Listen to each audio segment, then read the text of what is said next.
Today's Photopea project is a text project. There's a few text projects we're going to work on throughout the year. So this is the first one, and it is called Rainy Day. You're going to start with the foggy, rainy window picture that is provided for you in Google Classroom.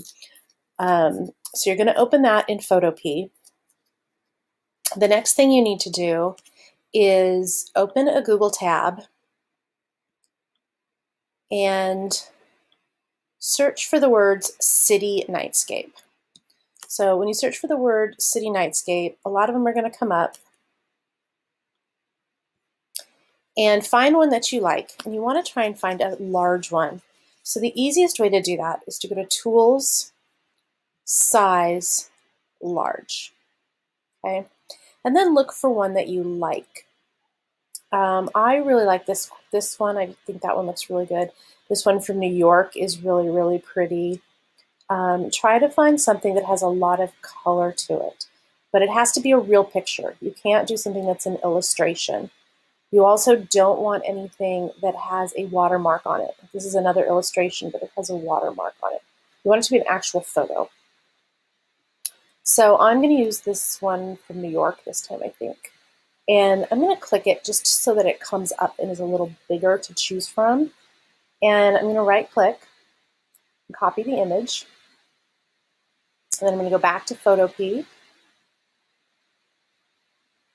and paste it. So I'm just going to use Control V on my keyboard, or you can go up to Edit, Paste, whichever one, and it will paste it as a new image. Okay. So the next thing that I want to do is, if I need to, I'm going to resize this image. I didn't need to, it was the perfect size, but if I did need to resize it, I would go to Edit, Free Transform, and it would give me the squares. Oh, actually, I can resize this one. Now, I want to use the corners. Remember, we talked about that, but I want to make sure I hold the Shift key down when I do that. That will keep my ratio the same. See how the buildings don't get all funny and warped? Now, I think, yeah, this one was actually already the right size. Okay, so I'm not going to go ahead and resize this one. But just remember, if you do need to resize it, it needs to fill your canvas. And if you do need to resize, to make sure that you hold the Shift key down when you do so that it doesn't warp the picture. Okay, so for my next step, I'm going to do some renaming because these things are going to get a little confusing. So I'm going to double click on background and call it the window pane.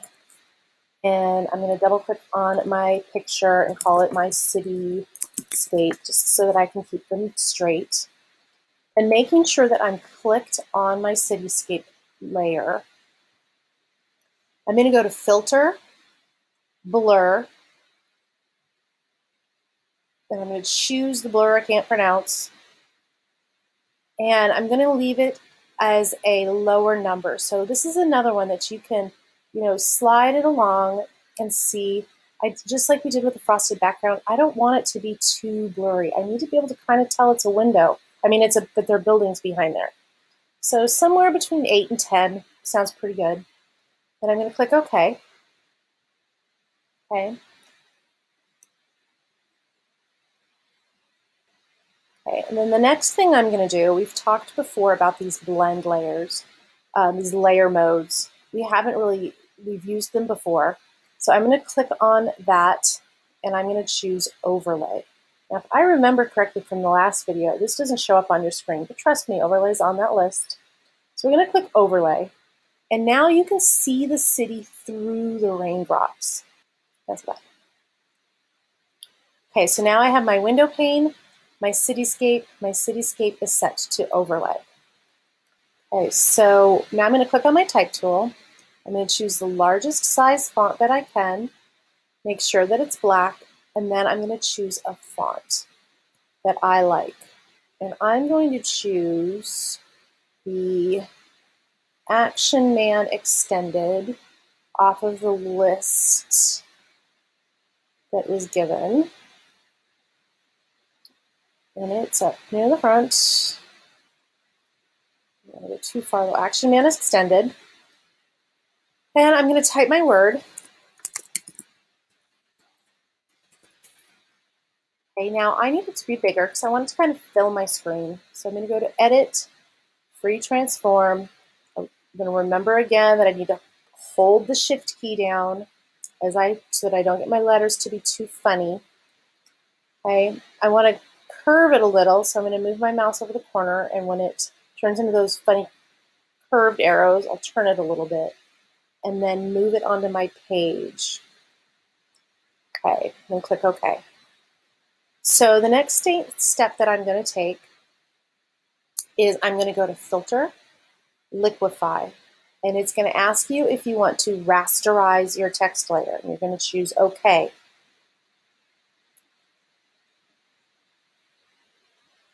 So now I have this screen, and this is where I'm going to play with my Liquify tools. We've got a couple of projects using Liquify. It's kind of a fun little tool to have. But for this one, I want to adjust the size of my brush about the same width as the thickness of the letter. So depending on which font you choose, you're going to get a different brush size. But mine right now is about a good place for this. So you're going to imagine that you're writing this with your finger. So if I was writing this with my finger, I would do the downstroke of the R first, this first little part here. So I'm going to go over that with my brush. And when I get to the end, I'm going to drag and spin it a little bit, or wiggle it a little bit.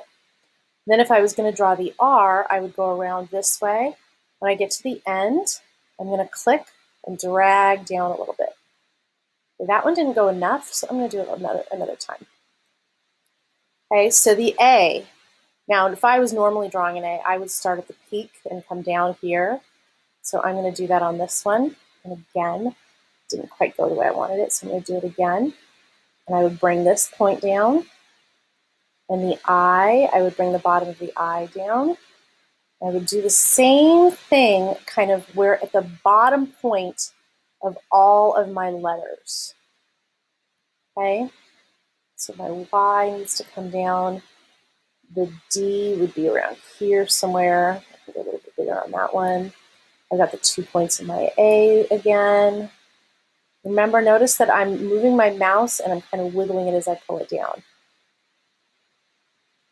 Okay, and pull the Y down again. And my S down. And that's the Liquify tool. Kind of takes everything you've got and lets you, like if it was paint, you'd be able to pull it all down. Okay, so once I've got it like that, maybe take a look, that one didn't wiggle enough. Now I don't want them to be too long because that's unrealistic. I don't want them to have too much of a wiggle. I don't want one letter to go off to the side and another letter to go off to the other side. I want them to go straight down. So gravity goes down. And then I'm going to click OK, and it's going to bring it back to here. So my next step after I've done that is I'm going to change my blend layer on this one as well to overlay, and it's going to let me see through again. So the next thing we need to do is we need to duplicate our rainy days layer. So I'm going to make sure I've selected it. I'm going to go to Layer, Duplicate Layer. So now I have two of them. They're a little dark. Okay, that's fine.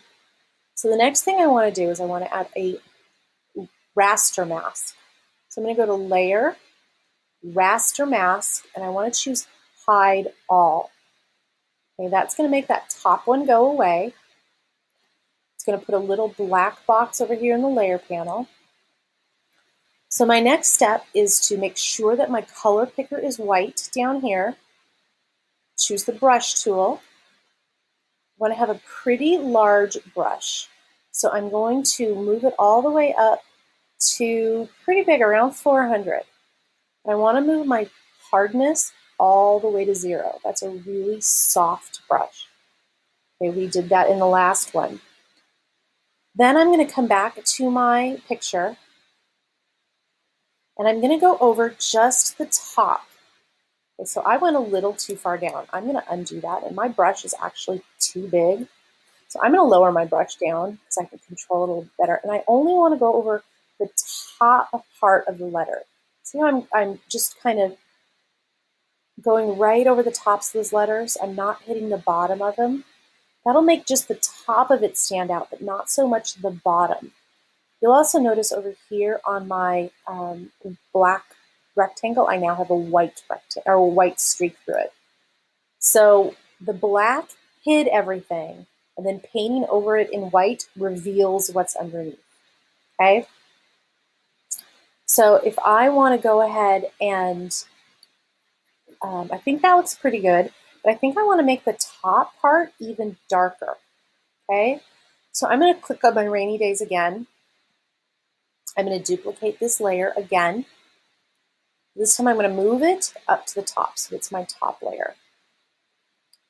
I'm going to go back and add another raster mask layer, hide all.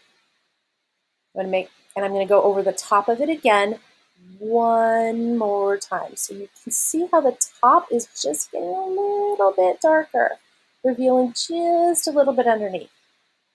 Okay, so if I turn that one off, you can see that it's a little darker, a little lighter. If I turn the next one off, it's even lighter. So you can see that all I've done is kind of just made the top of that lighter and the bottom part faded a little bit more. Okay, and that's the end of the project. So you just take that, go ahead and save it. Make sure that you save the PSD also. So you're going to go to File, Save PSD.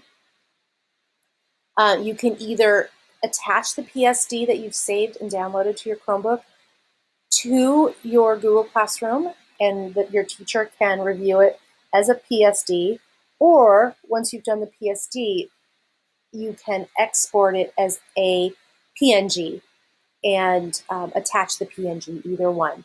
For this assignment, the file size is small enough that we will be able to see it if it's a PSD. Okay, so that's the end of the project.